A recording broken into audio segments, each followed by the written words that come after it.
ഇന്ന് ഞാൻ ഈന്തപ്പഴം അച്ചാറിൻ്റെ വീഡിയോയുമായിട്ടാണ് വന്നിട്ടുള്ളത്. എങ്ങനെയാണെന്ന് നോക്കാം. 250 ഗ്രാം ഈന്തപ്പഴം കുരുകളഞ്ഞ് എടുത്തിട്ടുണ്ട്. ഒരു പാൻ ചൂടാക്കാൻ വെച്ചിട്ടുണ്ട്. ചൂടായതിന് ശേഷം 5 ടേബിൾ സ്പൂൺ നല്ലെണ്ണ ഒഴിച്ചു കൊടുക്കുകയാണ്. ഒരു നുള്ളു ഉലുവ ഇട്ട് കൊടുക്കുകയാണ്.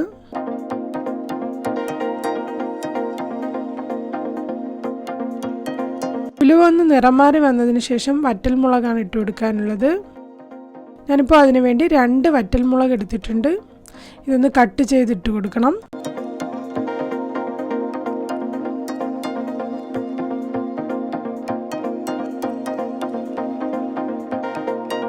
ഇനി വേണ്ടത് ഒരു പച്ചമുളകാണ്. പച്ചമുളക് എരിവുള്ളതാണ് ഞാൻ എടുക്കുന്നത്, അതുകൊണ്ട് ഞാൻ ഒന്നേ എടുക്കുന്നുള്ളൂ.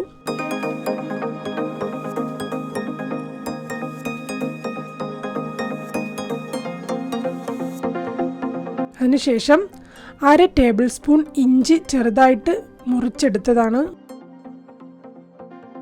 ചതച്ചെടുക്കുന്നതിനേക്കാൾ നല്ലത് ഇങ്ങനെ ചെറുതായിട്ടൊന്ന് മുറിച്ചെടുക്കുന്നതാണ്. ഇനി വേണ്ടത് വെളുത്തുള്ളിയാണ്. വെളുത്തുള്ളി ഞാൻ 1/2 ടേബിൾ സ്പൂൺ എടുത്തിട്ടുണ്ട്. ഒരു 7 അല്ലി വെളുത്തുള്ളി അത് നല്ലതുപോലെ ചെറുതായിട്ട് അരിഞ്ഞ് അതും ചേർത്ത് കൊടുത്തിട്ടുണ്ട്. ഇതിൻ്റെ പച്ചമണം ഒന്ന് മാറി വന്നതിന് ശേഷം 1 ടേബിൾ സ്പൂൺ മുളക് പൊടി ഇട്ട് കൊടുക്കുകയാണ്. 1/2 ടീസ്പൂൺ മഞ്ഞൾപ്പൊടിയാണ് എടുത്തത് വേണ്ടത്. ഇനി ഒരു 3 നുള്ള് കായം കൂടി ചേർക്കുകയാണ്. അതിനുശേഷം ഇനി ഒരു ശർക്കര ഒരു ചെറിയൊരു കഷ്ണം ഇട്ട് കൊടുക്കുകയാണ്. ഈന്തപ്പഴം അച്ചാറിന് നമുക്ക് മധുരമുണ്ടെങ്കിലും കുറച്ച് മധുരം ശർക്കരയോ പഞ്ചസാരയോ ചേർക്കുന്നത് നല്ലതാണ്. ഇനി ഞാൻ 1/2 കപ്പ് വിനാഗിരി കൂടി ചേർത്ത് കൊടുക്കുകയാണ്. ഇനി ആവശ്യത്തിന് ഉപ്പ് കൂടി ഇതിലിട്ട് കൊടുക്കണം. ഇനി ഇത് തിളച്ചതിന് ശേഷം 1 ഗ്ലാസ് വെള്ളം ചേർത്ത് കൊടുക്കുകയാണ്. ഇനി നല്ലതുപോലെ ഇതൊന്ന് തിളച്ച് വരട്ടെ.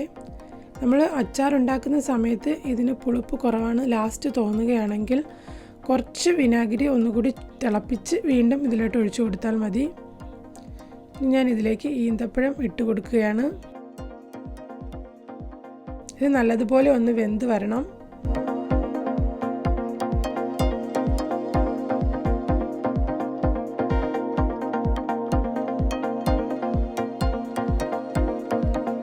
ഇപ്പോൾ വെന്ത് തുടങ്ങിയിട്ടുണ്ട്.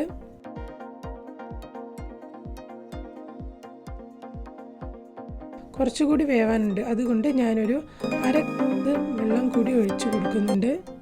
നിങ്ങളുടെ കയ്യിലുള്ള ഈന്തപ്പഴം നമ്മൾ 1.5 ഗ്ലാസ് വെള്ളം ഒഴിച്ചിട്ടും വെന്തില്ലെങ്കിൽ കുറച്ച് വെള്ളം കൂടി ചൂടുവെള്ളം തന്നെ ഒഴിക്കണം. കുറച്ച് ചൂടുവെള്ളവും കൂടി ഒഴിച്ച് നല്ലതുപോലെ ഒന്ന് വേവിച്ചെടുക്കണം.